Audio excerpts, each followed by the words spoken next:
Hello students, in this session we are discussing derivative of trigonometric inverse functions.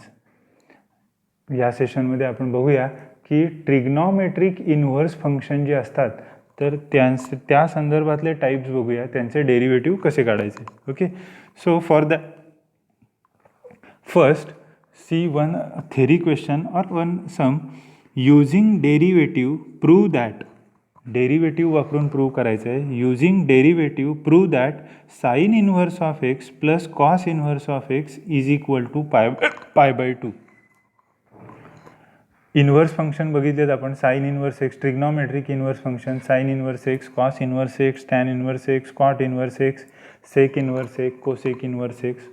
तर त्या आता हा theorem prove करायचा आहे using derivative. Okay, so for that solution let f of x is equal to sine inverse of x plus cos inverse of x. Left side आहे तिला f of x म्हणा. Okay, किंवा y म्हटलं तरी चालेल. Differentiating with respect to x, त्याचा derivative घ्या. दोन्ही बाजूला डी बाय डी एक्स लिहिला आहे बघा, बाकी सगळे तसेच आहे. डेरिव्हेटिव्ह सेपरेट करा. ॲडिशन आहे d by d x of sine inverse of x plus d by d x of cos inverse of x. Separate केला derivative. Derivative of d by d x of sine inverse of x 1/√1 minus x square. Cos inverse एक्सचा derivative -1/√1 minus x square. तोच असतो, फक्त minus येतो. आणि d by d x of f of x म्हणजे f dash of x. Dash म्हणजे derivative नाही का, so f dash of x लिहिलं आहे बघा आपण त्याला. ओके, आता हे काय होणार, हे बघा हे प्लस आहे आणि इथे मायनस आहे. प्लस इंटू मायनस मायनस होईल. So in next step f dash of x is equal to, मध्ये मायनस आले बघा. आता हे दोन्ही सेमच आहेत आणि मायनस करताय एक्स मायनस एक्स असा विषय आहे थोडक्यात तो. So x minus x is 0. So f dash of x is equal to 0. म्हणजे काय, फंक्शनचा डेरिव्हेटिव्ह 0 आला आहे. जे फंक्शन तुम्हाला दिलं होतं त्याचा डेरिव्हेटिव्ह 0 आला आहे. याचा अर्थ काय, डेरिव्हेटिव्ह 0 कधी येतो, the derivative becomes 0 if the function is constant. जर ते फंक्शन कॉन्स्टंट फंक्शन असेल तरच त्याचा डेरिव्हेटिव्ह 0 येतो, कारण कॉन्स्टंटचा डेरिव्हेटिव्ह 0 येतो नाही का. आता ह्याचा डेरिव्हेटिव्ह 0 आला आहे, याचा अर्थ ते फंक्शन काय आहे, कॉन्स्टंट आहे. कुठल्या फंक्शनचा डेरिव्हेटिव्ह काढला होता आपण, sine inverse of x plus cos inverse of x. So therefore f of x is equal to constant, त्याला आपण काय म्हणूया, सी. ओके, पण एफ ऑफ एक्स म्हणजे कोण, sine inverse of x plus cos inverse of x. हे पहिलं function आपण एफ ऑफ एक्स म्हटलेलं, ते काय असणार आहे, कॉन्स्टंट म्हणजे सी. ते कॉन्स्टंट फंक्शन असणार. So is equal to C, त्याला आपण सी म्हटलं. त्याला इक्वेशन नंबर 1 म्हणूया. त्या सीची व्हॅल्यू कॅल्क्युलेट करायची आहे. Okay, so to find C put x is equal to 1. त्या सीची व्हॅल्यू काढण्यासाठी काय करूया, एक्सच्या जागी 1 ठेवूया. So sine inverse of 1 plus cos inverse of 1 is equal to C. म्हणजे साइन इन्व्हर्स ऑफ 1 म्हणजे काय हो, साइन इन्व्हर्स ऑफ 1 म्हणजे हा अँगल देणार आहे, इन्व्हर्स फंक्शन आहे ते. So how to find sine inverse of 1. Okay, so think like which angle has sine 1. कोणत्या अँगलचा साइन 1 असतो असा विचार करा. मग कोणत्या अँगलचा साइन 1 असतो, साइन 91 असतो. Sine pi by 2 is 1. So sine inverse of 1 is pi by 2. Okay, म्हणजे पहिला जो साइन इन्व्हर्स ऑफ 1 आहे त्याचा आन्सर काय येणार आहे, पाय बाय 2. आणि कॉस इन्व्हर्स ऑफ 1 म्हणजे असा कोणता अँगल आहे ज्याचा कॉस 1 येतो, कॉस 0 येतो, म्हणून तो काय आला आहे 0. याच्यासाठी ते टेबल पार्ट पाहिजे आपलं, किंवा ते अगोदरच पाठीमागे करून घ्यायचं. ओके, मग पाय बाय 2 प्लस 0 म्हणजे किती झाले, सी. आता ह्या व्हॅल्यू कशावरून काढल्यात, ह्या व्हॅल्यू ज्या काढल्यात ह्या त्या टेबलवरून काढल्यात. Okay, so pi by 2 plus 0 म्हणजे पाय बाय 2.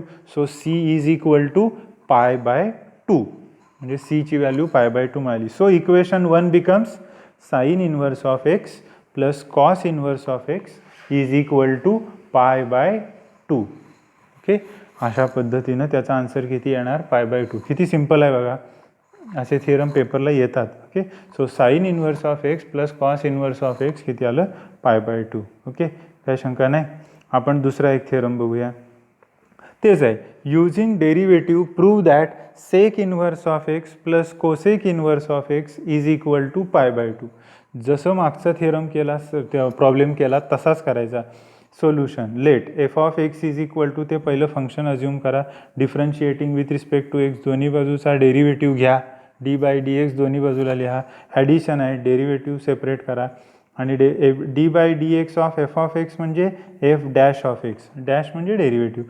आता सेक इनवर्स ऑफ एक्सचा derivative 1/x into root x square minus 1 आणि कोसेक इनवर्सचा तोच असतो फक्त minus, minus 1/x into root x square minus 1. आता ते प्लस आणि मायनस काय होतील, minus.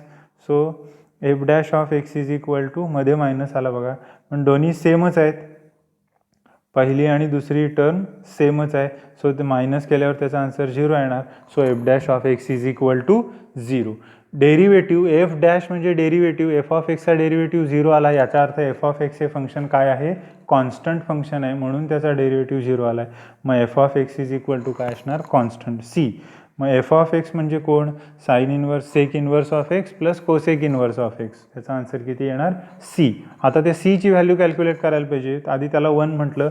To find C put x is equal to 1, एक्सच्या जागी 1 ठेवला म्हणजे sec inverse of 1 plus cosec inverse of 1 is equal to C, एक्सच्या जागी 1 टाकला. ओके, आता त्याच्या व्हॅल्यू टेबलमध्ये बघायच्या.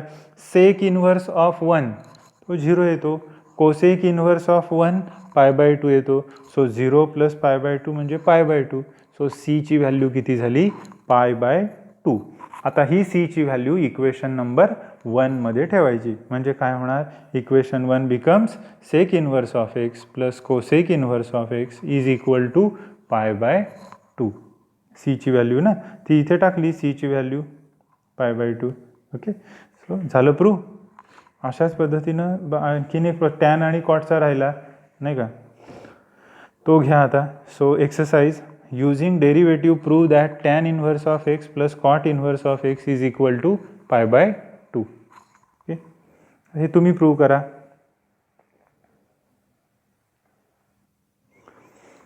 नाव we discuss some basic inverse function problems. Okay, so differentiate the function y is equal to tan inverse of log x with respect to x. Basic inverse फंक्शनचा problem आहे. y is equal to tan inverse of log x. काय करायचं आहे, differentiating the function with respect to x म्हणजे dy/dx find करायचं आहे. म्हणजे आधी त्याला y म्हणा. So y is equal to tan inverse of log x.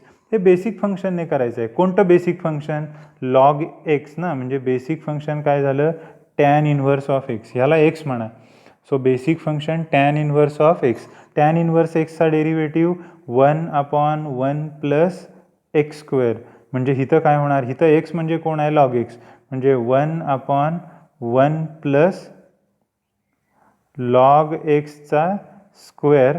संपलेलं नाही, एक्सच्या जागी लॉग एक्स आला म्हणजे त्याचा परत डेरिव्हेटिव्ह घ्यायचा असतो, dy/dx of log x. Okay, अशा पद्धतीनं ते येणार. ओके, सो करूया. Differentiating with respect to x तुम्ही लिहा, ते मध्ये दोन्ही बाजूला dy/dx लिहिलं आहे बघा.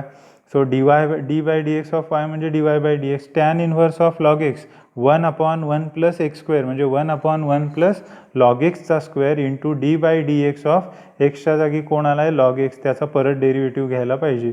बेसिक फंक्शनचा डेरिव्हेटिव्ह इंटू एक्सच्या जागी कोण आला आहे त्याचा डेरिव्हेटिव्ह. मग आता फक्त लॉग एक्सचा डेरिव्हेटिव्ह लिहा, बाकी सगळं तसंच आहे बघा. हा dy/dx तसाच, हे सगळं तसंच आहे. लॉग एक्सचा डेरिव्हेटिव्ह 1/x. ओके, आता हा 1/x मागे लिहा की झालं. So dy/dx is equal to 1/x into 1/1 plus log x ब्रॅकेटचा स्क्वेअर. ओके, काय शंका नाही. बेसिक फंक्शनचा रूल वापरला. हे बेसिक एक्झाम्पल आहे इन्व्हर्समधलं. ओके, अजून एखादं बघूया. y is equal to cot inverse of x cube. एक्सचा क्यूब आहे, कॉट इन्व्हर्सचा नव्हे. So cot inverse of x cube म्हणजे बेसिक फंक्शन कुठलं हो आधी, बेसिक फंक्शन म्हणजे cot inverse of x. Cot inverse एक्सचा डेरिव्हेटिव्ह, कॉट इन्व्हर्स एक्सचा derivative -1/1 plus x square. Tan आणि कॉट सारखा सेम असतो ना, मग टॅनचा 1/1 प्लस एक्स स्क्वेअर, मग कॉटचा -1/1 प्लस एक्स स्क्वेअर. ओके, पण एक्सच्या जागी कोण आला आहे, एक्स क्यूब, म्हणजे काय होणार, -1/1 प्लस एक्स क्यूबचा स्क्वेअर इंटू एक्सच्या जागी कोण आला आहे एक्स क्यूब ना, d by d x of x cube, त्याचा डेरिव्हेटिव्ह परत घ्यायचा. बरोबर. चल बघूया. So y is equal to cot inverse of x cube differentiating with respect to x, दोन्ही बाजूला डी बाय डी एक्स लिहिला. Okay. So d y by d x is equal to cot inverse of x, ह्याला x म्हणायचं ना, -1/1 plus x square म्हणजे x क्यूबचा square, x म्हणजे आता एक्स क्यूब आहे आणि एक्सच्या जागी आला आहे त्याचा परत डेरिव्हेटिव्ह घ्यायचा, d by d x of x cube. Okay. So d by d x of x cube राहिला फक्त. आता इथं काय होणार बघा, हा d y by d x तसा -1 हे एक्स क्यूब रेस टू 2 म्हणजे 3 दुणे 6 रेस टूचा रेस टू इंडेक्सचा इंडेक्स मल्टिप्लाय होतो नाही का, मग तो एक्स रेस टू किती झाला 6 आणि हा d by d x of x cube म्हणजे 3x स्क्वेअर, वरचा मागे यायचा, वरचा 1ने कमी करायचा, एक्स रेस टू n सारखं करायचं तो. सो एक्स क्यूबचा डेरिव्हेटिव्ह 3x स्क्वेअर. आता हे आन्सर शॉर्ट करून लिहा. सो -1 × 3 म्हणजे हे मल्टिप्लाय होतील ना, -1 × 3x स्क्वेअर म्हणजे -3x square upon 1 plus x raise to 6. हे बेसिक इन्व्हर्स फंक्शन आहे, म्हणजे कोणतेही टाईप नाही आहे ह्याच्यामध्ये. तुम्ही जसं बेसिक ह्याचा कंपोजिट फंक्शनचा डेरिव्हेटिव्ह काढता तशा पद्धतीनं हे इन्व्हर्स फंक्शन वर्क होतं. ओके. लक्षात आलं. आता जरा तुम्ही ट्राय करा. हा बघा, हे एक एक्झाम्पल दाखवतो. Cos cube cos inverse of x cube, कॉसचा क्यूब आहे बघा. Okay. Cos inverse x cube. आता कॉस क्यूब ह्याचं बेसिक फंक्शन कॉस एक्स नाही म्हणायचं, ह्याचं हा एक्स नव्हे, याचा क्यूब आहे. काय करतो आपण, हा बघा इथे क्यूब आहे म्हणजे हा काय करतो आपण ब्रॅकेटचा क्यूब घ्यायचा आधी, मग हे बसवायचं कशात, एक्स रेस टू 3 मध्ये बसवायचं. आठवते ना. लिहा वाय इज इक्वल टू, हे लिहून घेतलं. आता ब्रॅकेटचा क्यूब करून घ्या आधी. हा क्यूब डोक्यावर लिहायचा म्हणजे cos inverse of x cube ब्रॅकेटचा क्यूब. ओके. आता हा रूल आपण पुढच्या ह्याच्यात बघायचा आहे. हे बघा, हे कॅन्सल होतं, हे आहे ना, म्हणजे कॉस इन्व्हर्स आणि कॉस, हे फॉर्म्युला आहे. कॉस इन्व्हर्स ऑफ, एक मिनिट, कॉस इन्व्हर्स आणि कॉस हे जर समोरासमोर आले तर ते कॅन्सल होतात. म्हणजे असं cos inverse of cos x is equal to किती येतं, एक्स असं येतं. म्हणजे कॉस इन्व्हर्स फंक्शन आणि ते फंक्शन समोरासमोर आलं की कॅन्सल होतं आणि आन्सर येतं तो जो काय अँगल असेल तो. असा इन्व्हर्स फंक्शनमध्ये फॉर्म्युला आपण बघणार आहे तो, पण आता इथे ऑलरेडी वापरायला लागतो आहे आपल्याला. सो हे बघा इथे आलं आहे बघा, कॉस इन्व्हर्स आणि कॉस समोरासमोर आले नाही का, त्यामुळे ते कॅन्सल होणार. म्हणजे राहणार कोण, x cube. Okay. So y is equal to ब्रॅकेटमध्ये कोण राहिला आता, एक्स क्यूब त्याचा क्यूब म्हणजे 3 रेस टू मल्टिप्लाय होतो. सो 3 3 किती होणार 9. So y is equal to x raise to 9 झाले. बरोबर. आता डेरिव्हेटिव्ह घ्या, differentiating with respect to x, दोन्ही बाजूला डी बाय डी एक्स लिहिला, एक्स रेस टू 9चा डेरिव्हेटिव्ह 9x रेस टू 8. बरोबर. अशा पद्धतीनं त्याचा आन्सर येणार. आता हा फक्त रूल तुम्ही सध्या लक्षात ठेवा, हा पुढे आपण बघायचा आहे. हा बघा, हा रूल की इन्व्हर्स आणि ते फंक्शन कॉस आणि कॉस इन्व्हर्स समोरासमोर आले की ते कॅन्सल होतात. ओके. आणि राहिला कोण, एक्स क्यूबचा क्यूब. ओके. तुम्ही एकदा प्रॅक्टिस करा. ओके. हे एक्झाम्पल्स आता तुम्ही होमवर्कला घ्या. Differentiate the following with respect to x. Okay. ही एक्झाम्पल्स आता तुम्ही करा.